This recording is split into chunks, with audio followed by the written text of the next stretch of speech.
All right, we'll call the meeting to order. Commissioner Dinger, will you lead us in the pledge? I pledge allegiance to the flag of the United States of America and to the republic for which it stands, one nation under God, indivisible, with liberty and justice for all. Thank you. Good morning, everyone. Next item on the agenda is to approve the agenda. Second. Motion by Weiss, second by Dinger. All in favor, signify by saying aye. Aye. Opposed, nay. Motion carries. This time we'll open the meeting up for any public comments. Anyone wish to address the commission this morning on any topic that isn't on the agenda? In person, online, on the phone out there? Seeing none, moving on. Chelsea Sheridan and Michael Gutenkopf with IMEG, Brown County Bridge Inspection Report. Good morning. Good morning. Got a Welcome. calendar here. They're still All out right. Yes, good morning. We have a calendar and then another new wall map. All right. They're like so. Yes. Like he's scribbling all over. I was gonna say, you're gonna pass those around and put them up. Got some info. Thank you. Good morning. We're gonna go through the bridge inspections from this past year, this past summer, and hopefully not take up too much of your time, but we'll take it. It's important to take the time you need. Yeah.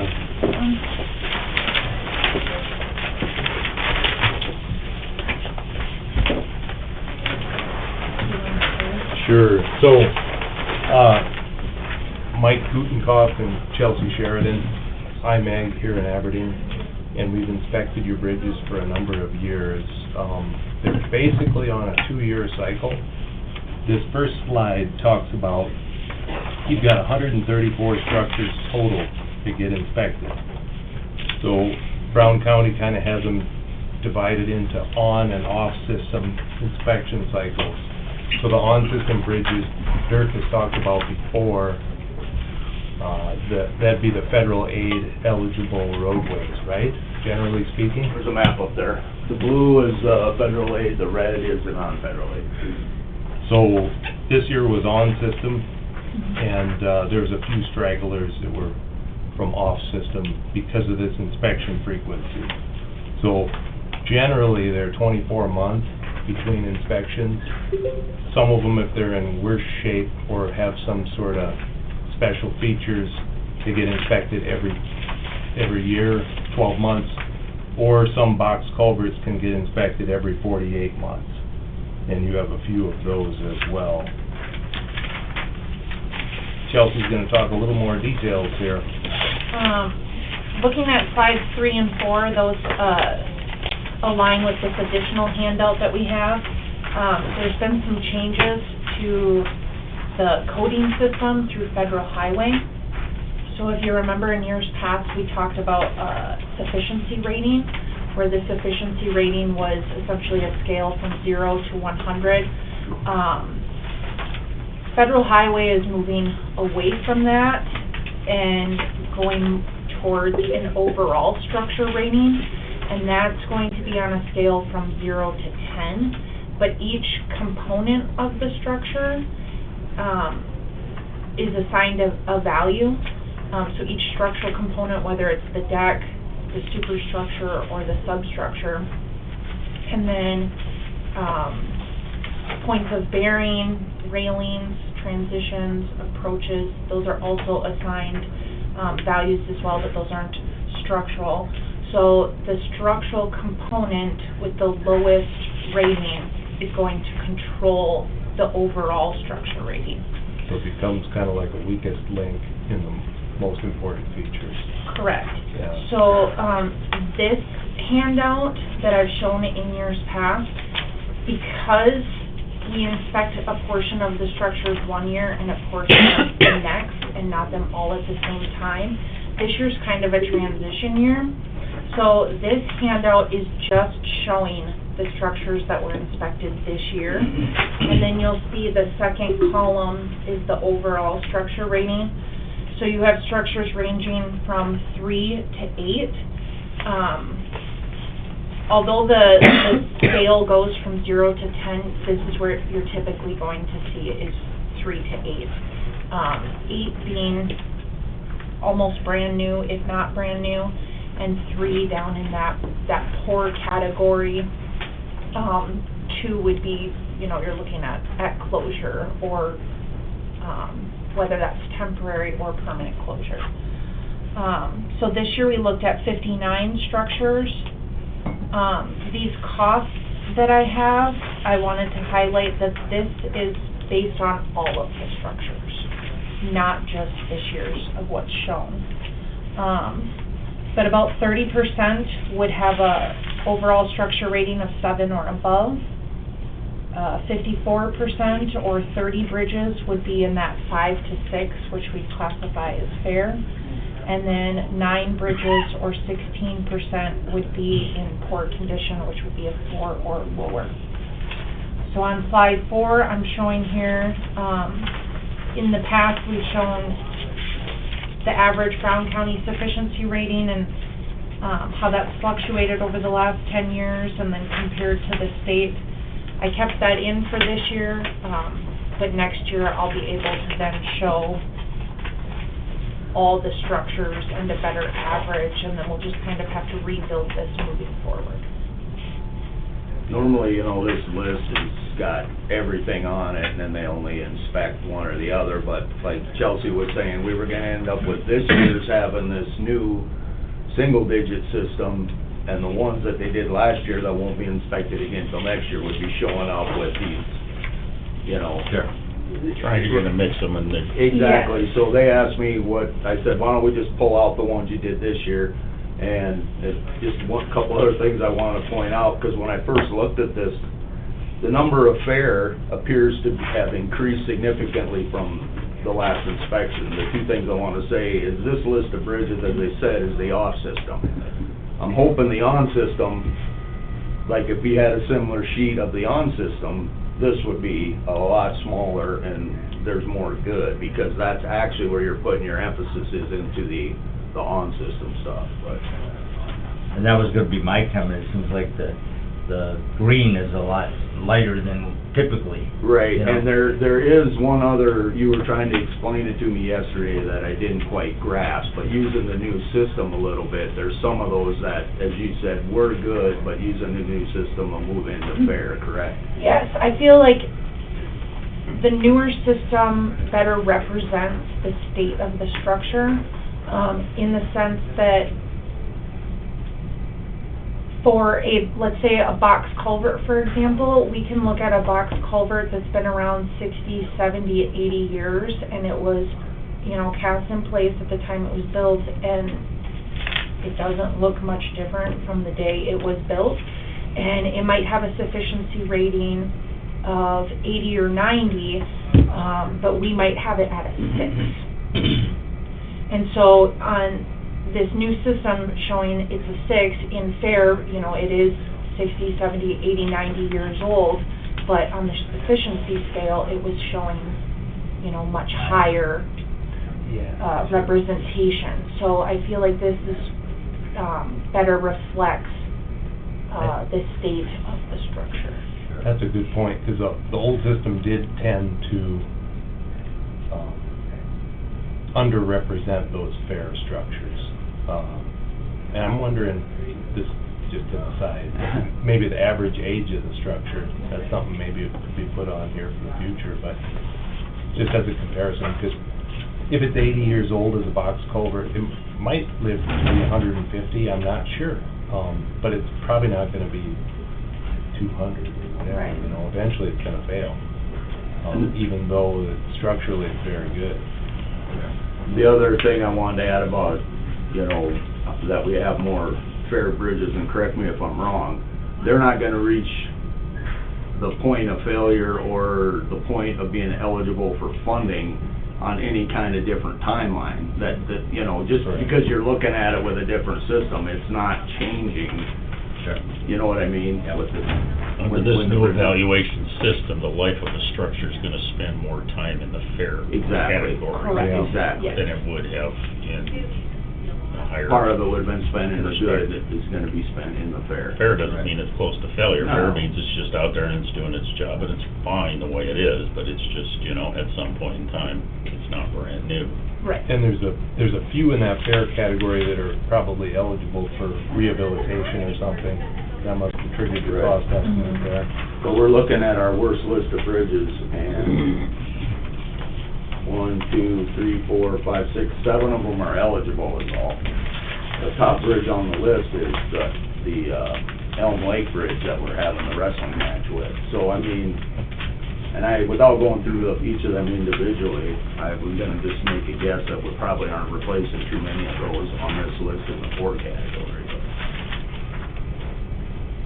So the 4 scale also would include anything in 1 and 2, so 4, there isn't an extreme Yeah. danger category Oh, When they or, get to that point, Shut they it get down or whatever. closed typically. Well, and Okay. that's, none of that particular analysis or the triggers that would cause that are moving at all here. These guys call me and they go, hey, this bridge is bad. Sometimes before the inspection is complete, they will call and say, hey, I can tell this is gonna have to be closed. So none of that, Right. no liability changes, nothing. It's just, you know, we're Just a adding a different three-pointer system, now. just a different Yeah. scale, and it changes the perception a little bit. So Right. Exactly, exactly. Great, Mike. you've got the eligible for replacement grants and stuff, so I got a pretty good handle, but explain quick the big score. The big score is, okay, I gotta put, I'll tell you what it is Explain today. it simply. I know, I will tell you what it is today. The big score, is the number that they use to decide who's gonna get funding through the big program. Mm. And it takes in basically a lot of what they're talking about, and then it's got the added, you know, the social aspects of it, like your wheel tax and, you know, all the things that aren't directly related to the bridge, but they're the things that you need to do to qualify for it. And you throw that in the bucket, and it spits out a number, and that's what the big score is. What do you need, 60 to get funded? Yeah, somewhere in the 50s. Oh, no, I'm thinking sufficiency again. Yeah, high 40s, you're starting to get kinda questionable, low 50s, it'll probably get funded. Yes. Generally, it just depends on how many applicants they get for the Sure. pool of money. So like Bridge 266 is a 15 on the big score. Yeah, let me see what that is. That's So, on county asphalt. That one's the Hale Mile. Oh, Oh, yeah. So There's always exceptions. 14W down south. that's the one down on. West of the beef plant by On Foot Creek. Yeah. So that one's really anomalous, so it's not eligible for money, and it's not gonna be anytime Well, soon. Correct. It's not posted, right? Yes, Right. so in that case, that one has an overall structure rating of a 4. That'd be the substructure or the foundation. It's timber, it's a 2-span, and it has concrete deck units on it. So the timber is the weakest link, being in poor condition. The rest of the structure is fair, Mhm. and that's why it's not eligible. And the timber's sat in water for 50 years or so. Sure. Just, that's about the lifespan of timber. A little bit beyond that. Pretty soon we'd have to start posting it, and That'll be a problem. yeah. Yes. And I've been trying to put together a project in there that was, well, everything's feasible if you got enough money and a big enough shovel, but trying to find something in there that would work for, you know, I looked at some concrete in there. There's a lot of aggregate underneath the road. There's like 1.5 foot of gravel under that road for some reason. And so we've been trying to come up with something. I would like to do a one big project where you just shut the whole mile down for so long, replace the bridge, redo the whole road. But the last time we were putting numbers together on that, we got up over $3 million for a mile of road, and that's getting tougher, so, until the bridge is eligible for money, or those back walls are the one thing that might finally, you know, give away enough so that the road slides underneath it, but, until it's eligible for money, I don't really have a great solution there, so. And that road's not great, but I'm hoping to get the road straightened around, but this is the bridge talk, so I don't wanna get off in the weeds too far, but. Okay, but just to highlight that that's a different scale and a funding source, and to include that here just as another measurement based on the criteria used for qualifying for those funds. Correct. Okay. Just out of curiosity, Bridge 271, what makes that so expensive? Where is that located that would add to the price tag? Columbia Bridge. Is that on? So Road that's the 16? bridge up at Sand Lake that's gonna be Oh. replaced Oh, okay, here that's it? in Okay. 26. Mhm. Yeah. Okay. That was easy. Yeah. Comes with a pretty hefty price tag. Yes, it's a big bridge. Yep, yep. For us. On another note, we do have a preservation grant application for bridge, I believe it's 182, Yep. for deck preservation. I did forget the paperwork at the office. I have a copy of it. I've got it. Oh, you do? Yeah, I printed it Oh, out. perfect. Mhm. We have it on the agenda after the bridge talk. Okay, so I don't need to, You can do it, well, we'll circle back around. to it. once that's signed, you just wanna send me the signed copy? Alright, that's all we have today. Are there any additional comments, questions, concerns? Are these percentages are just off of these bridges? right? Just, Yeah. yes. Somebody had a better idea. Yeah, yeah. No, but I agree with your point. It does represent Yeah. the ability of the bridge to carry the weight more so than it being impacted. Not that guardrail aren't important or the approach alignment isn't important, Mhm. but really those things don't have any impact on the bridge's ability to carry a load, you know? Mhm. Yeah, for these purposes, can you drive over the thing? Exactly, exactly. Okay. Well, once again, thank you for, Thank you. doing the inspections. Appreciate the update. We appreciate Thank it. you. Appreciate the time this morning. Thank you. Merry Christmas. Merry Christmas. Merry Christmas. Yeah. It's got a new drawing board. Mm-hmm. New flooring board. All right, next up, Dirk Rogers, Highway Superintendent, approve and authorize chairman to sign application for preservation grant for Bridge 182. Here we go.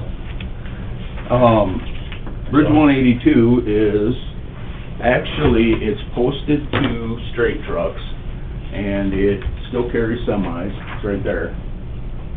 And, eventually, it probably will be eligible someday and get replaced, but two things are kinda pushing me to give this a whirl, is, the cost and how much we're starting to struggle a little bit with getting the other stuff, funded, and I'm hoping Carl and his friends aren't too hard on our bridge funds and stuff like that, but the, State's broke, didn't you hear? yeah, I know.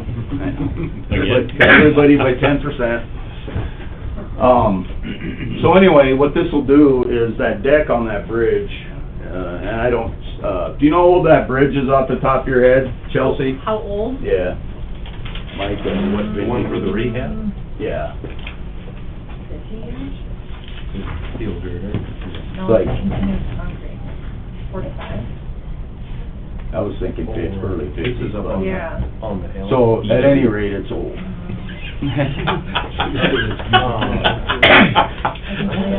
Is it VW? Yeah. It's VW or the Elm or the Maple? Definitely ancient. It's 80s probably. I think it's older than that, though. Well, There's enough. 50? Okay. It, It was built in 1950. okay. Early AW. That's way before VW. We called them before we. Barely. But anyway, Thank you. somewhere over the line, somebody there was some asphalt on there, and so, we're gonna try to, resurface it. Is this the same as, like, the epoxy deck seals they do on the, This is the lowest one. This is I've done a couple of these. it's an overlay on the brick, or, This is a low slump. okay. Yeah. But it's not like the friction treatments. No, No. they'll, Heavier than that. It'd be a low grind it slump. even, get all the stuff off it, and then resurface it.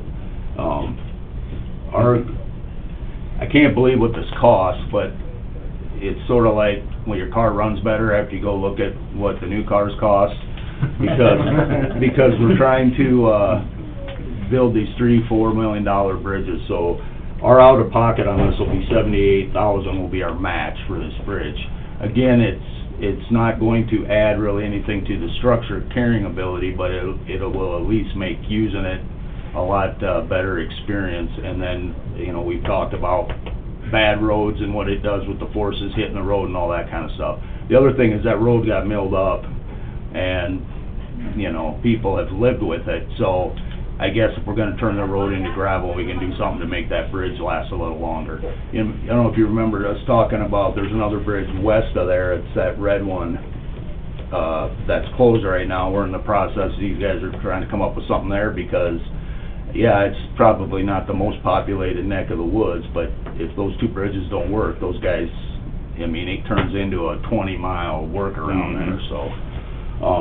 So the whole cost of this thing, for the grant, will be $392,183, and then our 20% match of that will be about $78,436. So I'd like to recommend that we take a stab at seeing if we can get this grant, and I'll also be, you know, made my comments to Carl, but I am going to be curious watching how the funding works out on some of these things, because you heard me say before, not all of the big bridge funding is protected by statute, only about half of it is. And each year, local government goes in and requests from the Transportation Commission based on what they are looking at on how much, you know.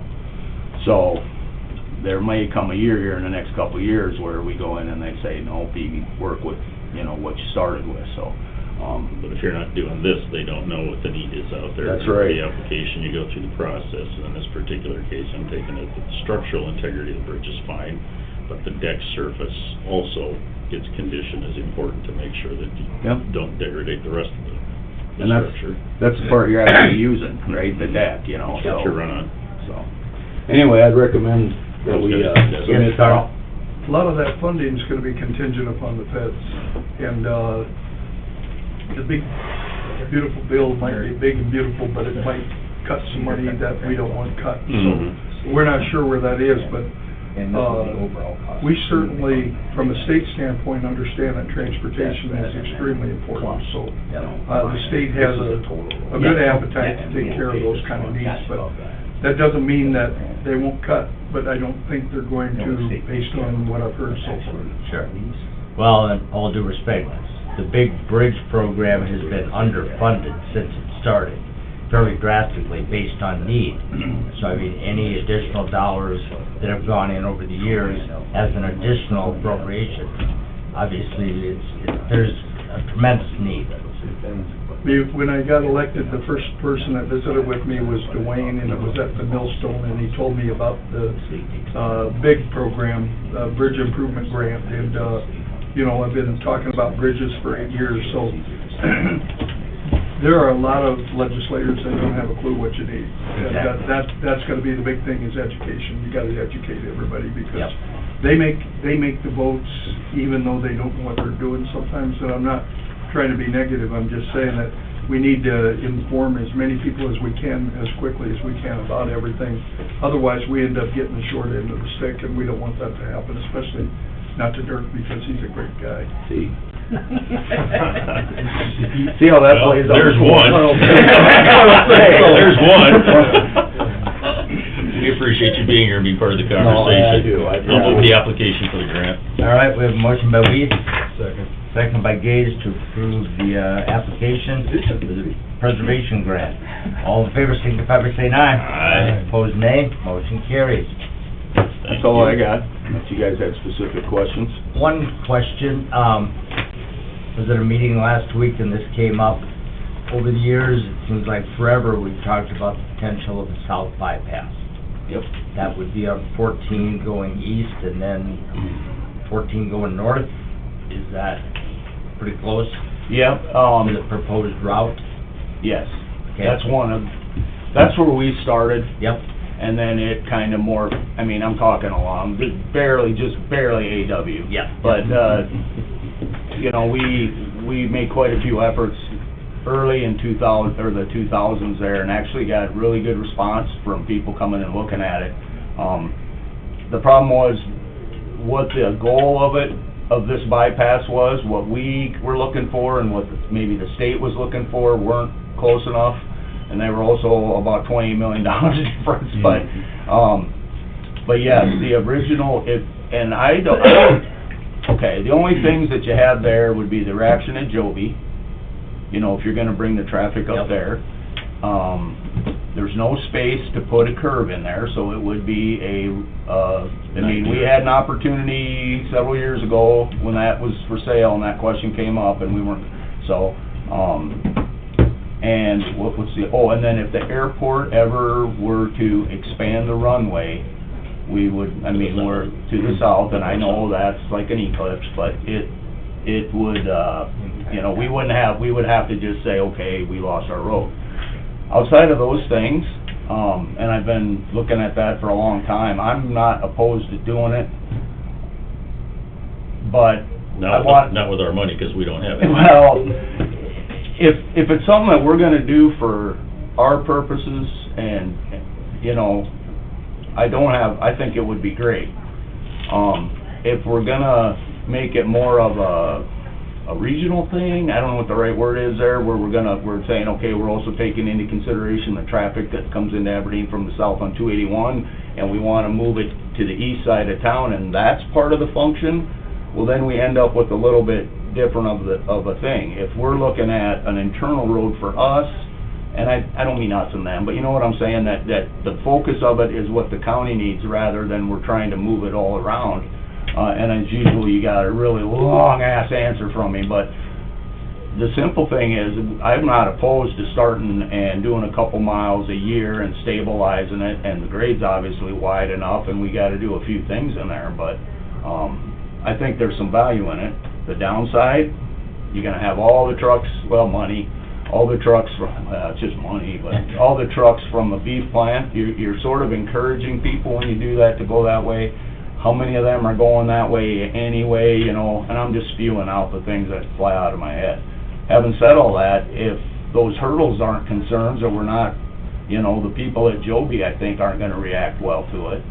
But, if we could get by those things, I think it would be a good thing. At least we'd have, you know, you wouldn't have the chunk of gravel sitting down there in the middle of everything, and the reality of it is, that'll be the cities here before too terribly long, so. Well, the beef plant probably won't, but the south east of there will. Sure. Okay. No, that was a question that was asked, and I said, I'll ask the question, or the highway superintendent. Is there an appetite from you guys to spend, $2.5 million, $3 million on that, all the way around, if it was good? Well, something I guess we wouldn't totally dismiss, but, I'm just asking. My question. I'm not trying to pick a fight. Are there ag access or industrial access grants that could be used for that section? We could look at it, but I would imagine we don't qualify. We usually don't qualify for those things. And the other part of it is, they're not, pop in if I'm saying anything wrong here, but the appetite after the fact, you sort of got to get those in on the front end when you're building it and saying, yep, we're going to have this and this. Which actually makes more sense to me to do it after the fact, so you actually know what your impacts are, but a lot of times they always tie that to, which, and you know, that makes sense too. Well, if you had an ag processing plant or a data center or something for sure that's coming into this location, you gotta react to it to get transportation to it. Well, we don't have that. Right. And aren't likely to in that area, but. And that was part of their question. Now that we realize, with the beef plant there, which is clearly an ag facility. Yep. And to a certain extent, industrial, depending on how you classify it. Sure. Now that we realize the added traffic that it creates, in addition to the soybean plant, getting people from the south to the northeast part of town, maybe a little quicker and safer, instead of going through town. So those were points that were made and arguments in favor of it, so. Sure. So, I just said I'll bring it up. You said how much, 2.5 to 3 Yeah, miles? and I'm totally. What if you're not spitballing. going that far over there? I mean, let's. It'll be less. I mean, if you turn and go up, and see, I mean, I think it depends on what you want to do with traffic. If you're looking to route trucks around town, and just to get them out of here, that's fine, but I don't think any of your local traffic coming from the south to go to the soybean plant's gonna go over up that road by Joby Acres and then come back. Right. I think it'd be better to route that thing to come up towards 19 and, you know, where the intersection of Menards, that thing has already been redone for your right-hand turn to go out on east on 12. I mean, you got actually a controlled intersection there with a light. You can go north and out over to the bean plant. All the truck traffic that comes into that area for deliveries even in that area would be, but you could still, you bypass a lot of truck traffic. Even the ones going around town coming from the south would use that, but. Sure, and I agree with you there, and you also eliminate those folks already use, the people that live on Brown County 19, which is a city road, they're already used to that volume of traffic. Exactly. Now, purely as the guy driving the truck, that all makes sense, and I think it's a good idea, but it adds two other things. So we gotta work out something with the city, and then the intersection at the curves, you can't start dumping truck traffic through that south of Walmart without, we gotta address something there. Totally gotta be reconfigured. Yeah, I It'd have to mean, be so reconfigured, there would be a little bit of cost there. However, then if you do that, you know, you wouldn't be messing around the other side. And if anybody's listening out in Cyberland, the road around Joby, despite this conversation, is gonna get straightened out. It's in the paving program, so that's gonna happen regardless of anything else. I just wanna throw that in there, 'cause the south end of that isn't exactly great, and the east-west is bad too. Sure. But Your point's well taken. I- Where's the east end of it gonna connect? Yep. As a big variant, is it gonna go past the airport or not? And if it's not, that simplifies some of the equation. Yeah, it takes Well, the that's what I was risk of wondering, losing yeah. yeah. I know you gotta have some, but I mean, No, I think there's gonna don't- be some buy-in from Well, yeah, the city a little bit on that. the way Right, it kinda right. sounded at a meeting we were at, so I mean, I that's think where. we're gonna get reactions from all kinds of different people, you know, you're gonna say, well, you're gonna take commerce away from, Right. Sixth Avenue coming through town, but you're gonna have less traffic, so it's gonna be safer, so it just depends on a lot of different perspectives and different kind of things, and like you said, you know, humans will take whatever they think the path of least resistance is, and, you know, Right. if you can take out two turns and, you know, psychologically get into the beef plant now, you gotta go a mile past and a mile back, and it's like, you know, if you're coming from 40 miles away, I it's two know. more miles, but, you know, kinda like, you know, like people get frustrated driving to the Y when they have a swimming because they can't park in front of the door to go in the Y to work out, it's like, really? All right, well, thank you, I just told him I would ask the question. You know, if that's something that we do wanna start thinking about, regardless of what we do with the east end, you can start on the west end off the concrete and start working on the road going, you know what I mean? You're gonna increase the traffic though, just because. No, I know. Perception. Sounds to me like a conversation we should have with the city jointly on a long-range plan. This was with the city, so, Mhm. yeah. Okay, So it's worth continuing the conversation, I think, at okay. least looking into it. I don't see it being hugely prohibitive, you know, other than what costs do, obviously, but, you can do it over a couple of years. How long we been talking about it? If we've been doing a block a year for the last 20 years, we'll be done, right? So. Well, that's what I said at the Well, we were meeting. talking about the north-south realignment. No, that's longer than right. that. Well, I That got was like like 17 years 1920. ago. Yeah, that was way BW. I Henry remember, Feinstein did not want anybody going around Aberdeen. That's right. I remember hauling then Governor Rounds Yeah, on that Yeah. area when I was still in the legislature. yes. So I would think I that's was probably with you because we Yep. had Danny Langdon here, we had the short bus full of people. Right. Driving around and there was a little bit of I don't wanna call it a transportation summit, but all these people weren't here just to look at that road. There was another, I don't know if it was in conjunction with working on the west bypass, and so we were trying to, I don't know, but we had some pretty heavy conversations Yeah. about it. Well, it took us a while to get the 4-lane from the interstate here. It's true. Mhm. The diagonal road never took off, though. I've been waiting for that one. Need another Helen Miller to Yeah. Remember that one. spearhead it. What's that? Jeff, what was his name, Jeff? Lehman? Lehman, something? Was it from Leo, or Mobridge or Leola to St. Louis or something? We couldn't get enough goddamn money to gravel a road, and he wanted to build a diagonal road to St. Louis. Hey, don't hide. It was legit, it was real. Yeah. All right. All Well, right. thank you. You bet. Thank you. Thank you all. Appreciate the update. Yep, thank you. Good luck, Doug. You bet. Hope you continue to enjoy your retirement. All right, next up, amendment to the resolution 2025-50, Richmond Lane and Richmond Drive, Road District. It was just, one parcel that needed to be added to that. I had it highlighted in here, lot one, Billica, First Richmond Lake subdivision, got missing, picked it up. Partly on us and partly on their attorney too, because he reviewed it as well. Now it's caught, now it's corrected, so. Blame him. Entertain a motion to approve that. Second. Motion by Gage, second by Weiss. All in favor, signify by saying aye. Aye. Opposed, nay. Motion carries. Let me know if you want more. Next up, Casey Ingram, Department of Legislative Audit.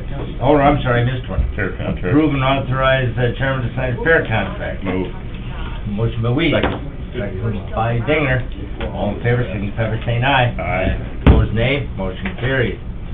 Now, Casey Ingram, Department of Legislative Audit, 2024 closing audit. Good morning, Casey, if you're out there. Yeah, she's moving on. Oh. She's bringing a truckload of paper, we're in trouble. Good morning. Good morning. Good morning. Oh. Careful, watch Watch your it, step. left, straight, left, straight. How are you? I'm good, you? Good, good. I made it on time. Very good. You're fine. Good morning.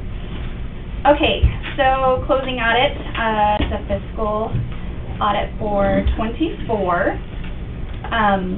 Does everybody have copies? It was in their packet. Do you have copies of? So I'm reading from the second page Mhm. with the comments here. Yep. Deficiency in internal control, which were material. The comments about the sheriff's office not reconciling and the timeliness of remitting the payments in. That was the first comment, which we've kind of gone over before in our meeting, the same thing.